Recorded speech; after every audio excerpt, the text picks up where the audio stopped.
everyone, it's MJ from Endless Rving, and today's video is going to focus on calming tips for your dog when RVing. We're going away, get your bag, check the tag, decision is made, lock your door, need no more, it's already paid, cancel your meal for a while, it's a journey for life and I'm going. Hey guys.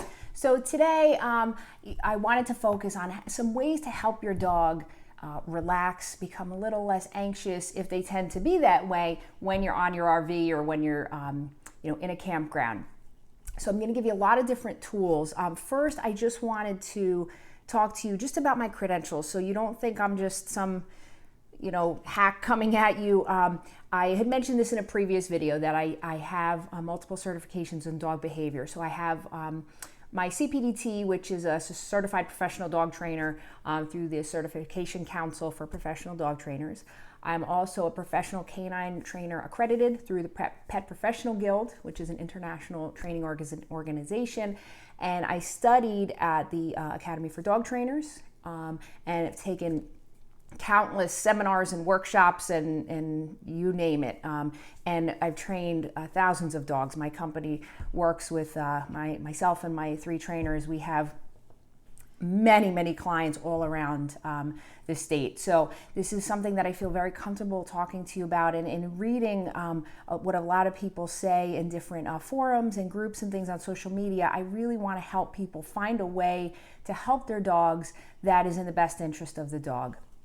So I just want to talk for a minute about different reasons that dogs get anxious and may bark or whine or things like that. Barking and whining, a lot of people look at it as a nuisance, and it can be, but in many cases, it's a symptom of something else that's going on. So we want to try to figure out what's going on, why is the dog acting this way, get to the root of the problem without doing something that may make the barking even worse. Okay, so a lot of times it's just being separated from the owner. All right, dogs can be get very nervous when their owner isn't there, and that is probably one of the top reasons I think where dogs do tend to get anxious when people leave. If they're at a campground, they go to the pool or they go hiking without the dog, or they do something and the dog is sitting there. You left me alone. What am I supposed to do, right? So that's a huge reason. Another reason, sometimes dogs get anxious actually with the physical part of actually just walking up the steps into, a motorhome or something like that, or into, any kind of RV really. We have a motorhome, so I'm thinking that. But that's something to take into effect too. Is, a dog may not be being stubborn or fresh. They may actually be scared of the steps. So we want to and help them get through that so they feel comfortable going on and off. Another reason, this is many dogs have noise aversions. They're very sensitive to sounds, be it fireworks, thunderstorms, hearing other dogs bark. That is very common where it just gets them upset. And again, we want to help them through this, but that is huge, okay? Yelling at a dog for being upset is just the same as yelling at a person when they're upset to knock it off. We have to help them through that and figure out what's going on. Also, another reason too, and I had touched on this in a previous video, is not being properly desensitized to, say, RVing in general, okay? If you've never gone camping on an RV with your dog, or you got a new RV and you want to make sure that they are comfortable being on that RV before you take it out. All right. So those are some different reasons, some basic reasons that dogs do get anxious, stressed, frustrated, things like that. So I'm going to give you a list of tools here. All right. They may work for you, they may not. You may not feel comfortable using them, you may. This is just, I'm putting it out there. I've used some of these with my dogs, for thunderstorms especially. One of my dogs, she's a little sensitive to thunderstorms. So take what you like, leave the rest, and feel free to ask me any questions. So the first thing I had mentioned actually in a previous video was a comfort spray. Okay, this is called Comfort Zone. There's a brand Adaptil, okay? And what this is, it's a copy of a dog appeasing pheromone. So a pheromone With puppies, it's what the mother dog emits about 2 to 3 days after birth. Has a very calming sensation for the puppies. So these sprays are marketed towards helping to calm dogs. Again, with some dogs, it works. Some it doesn't. It can't harm your dog. So trying it on the RV before you go out is an option. Okay, your dog may respond beautifully. You may see no difference, but again, give it a shot. Another over-the-counter, I don't want to say, supplement, I guess you could say, is called Zylkene. It's Zylkene. It's a milk protein, and it has a calming effect for dogs with anxiety or anything like that. We've had clients that have used it with great success. We've had some that have used it and haven't seen a change. So again, you can try it with your dog, and if it works, wonderfully. If it doesn't, move on and try something else. Also, let me just clarify before I even move on to the next one. I am not a vet. I will not proclaim to be a vet. I'm a behavior consultant. I know behavior. I don't know medicine. So anything that I mention here that you may want to try, please speak to your vet first about these, all right? Because again, if your dog is already on medication or on something, you want to make sure there's no interactions that could happen that could harm your dog. So please, again, even though most of these are over the counter, you still want to just run them past your vet. So the next one, this is actually the only one that I'm going to mention that is not over the counter. It's called Soleo, which in Latin means silent. Soleo is a rather newer drug that came out that is specifically for noise aversion, and it's the only FDA approved drug on the market at this point for noise aversion, unless one's come out in the last month or two. This is the prescription drug that has come out for that. Some vets like it, some don't, but it is an option. I have a colleague who is a vet who swears by this. So that's something that you could bring up if your dog is just losing it during fireworks or storms. We go camping. I mean, those things are most prevalent. So that may be an option, that you could talk to your vet about. Again, I'm not saying go use this, but it's out there. So know that you can talk to your vet about this. Next one, you want to be very careful with this, but it's huge now with everybody, is CBD oil. Okay, CBD oil is huge now for humans and for dogs, and people swear by it. Not a ton of research and data on it, a lot of anecdotal evidence. People will say it made a huge change in their dogs and themselves. Some people say they notice no difference. The thing with CBD oil is you got to be very careful about the source that you're getting it from, okay? There's a lot of good sources, companies, and there are some that are obviously out there just to make money, so they're not using the highest quality ingredients. So you want to be careful about that. The next thing is called Zen Licks. Okay, Zen Licks can be used for thunderstorms or any time you want to help your dog calm down a little bit. All right, there's L-theanine in it, tryptophan, chamomile, all of these things that are to help produce a calming sensation in your dog. Another one, I actually don't have one here, but it's called a thunder shirt, and probably a lot of you have heard about a thunder shirt. It's basically like swaddling a baby, and it's supposed to produce the same effect.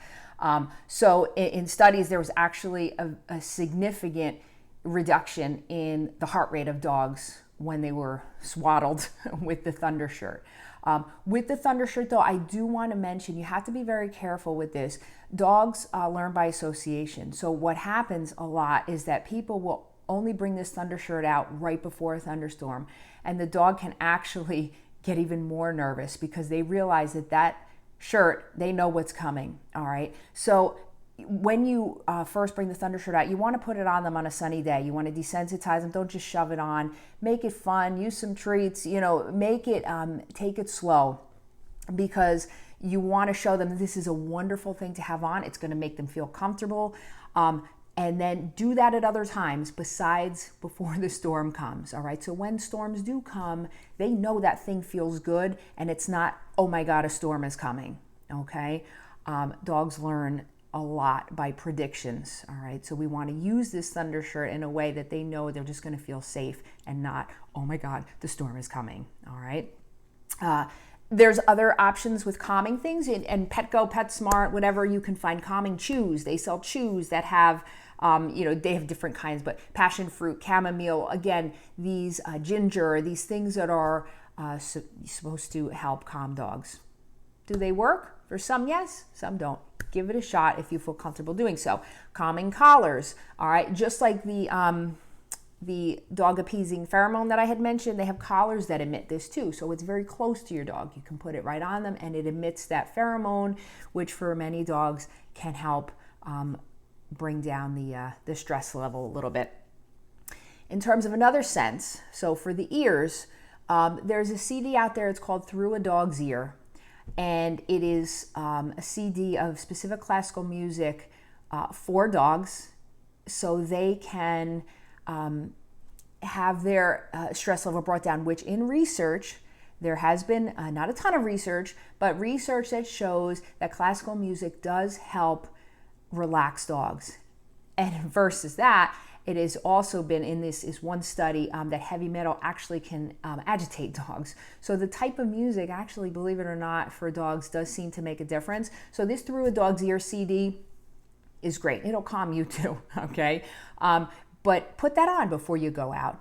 Again, you may want to put it on at other times too, because if your dog hears that go on, they go, oh crap, they're leaving, and they're going to get more stressed. Put it on at other times, okay?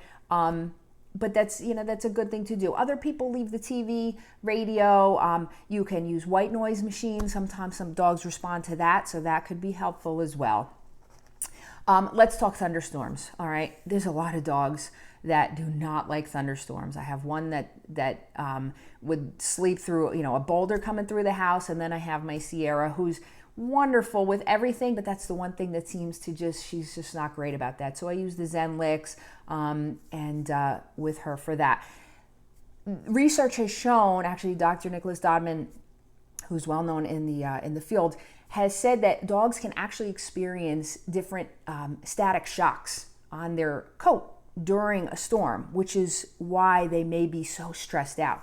So what you can do is take a non-scented dryer sheet and rub them down, all right, before the storm. And this can actually help reduce some of that, okay? If you have a dog that grooms himself a lot, may not be the best idea for you. If they're licking themselves, you don't want to do that. And again, only unscented. Would I tell you to do this every day? We don't want to be putting chemicals on our dog every day, but for those instances where there is a storm, it can be very helpful. And I've had some clients that have done that, and they said it did make a big difference. So keep that in mind. Another thing too, with barkers or dogs that are anxious because they see other dogs, keep those shades closed. Okay, another tip: don't let them be experiencing that fear the whole time you're out. Shut the shades, and with these other tools that you can use, and that'll help them cope as well. Now, in terms, I did mention the physical part. For dogs that are anxious about the steps, all right, they sell ramps. Okay, we'll actually link to one that you can get that you can have them just walk up the ramp. Some dogs, when they see the space in the steps, they get nervous. So that can really help. A ramp can really, really help. Also, just conditioning your dog to learn to go up the steps. You can use their favorite treats, use hot dogs, little pieces of cheese, and just put them there and let them figure it out. All right, don't shove a dog, don't force a dog to do anything. That is the quickest way to have it backfire on you, okay? So those ramps can be really, really helpful, because some steps, depending on the rig that you have, can be pretty steep. So, and that can be scary too, especially a smaller dog. Now, this is my last thing I just want to mention. If your dog's anxiety or stress level is that high, and I know some people do this, it might be best to leave your dog at home. If I know you want to be with your dog, but if your dog is experiencing stress that's just not allowing them to enjoy the time away, it's really not worth it. It's going to make it harder on you. It's definitely making it harder on them. So sometimes, people go away for a camping trip, they'll leave the dog home with a sitter or family members or something. So just to help the dog get through that. Also, the last thing, don't be afraid to talk to your vet or to see a veterinary behaviorist. Veterinary behaviorists are a wonderful tool. They can be a little pricey, but they're the top of the food chain in our field, and there's about 80, 85 of them in the country. My area, New Jersey, New York, we have a lot of them around, some areas don't. They can really talk to you in more depth about your dogs and what kind of issues they're really having, and give you more insight into the what can be done. Sometimes dogs, dogs that are just suffering so much from anxiety can benefit from a pharmaceutical intervention. But we always try these other things first, and then you talk to your vet or veterinary behaviorist about that. I don't get involved in that. But I really hope these tips will help you. I'm going to have another video coming out very soon about how to deal with dogs barking and tools on that, and exactly what to do to help your dog become less reactive at dog parks. Sorry, not dog parks, at campgrounds, because we see a lot of that.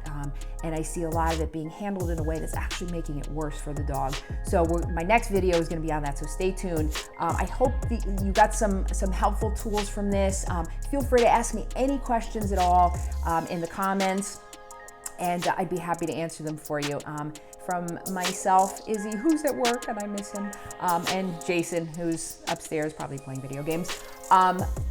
We will see you on the road. Thank you so much for watching.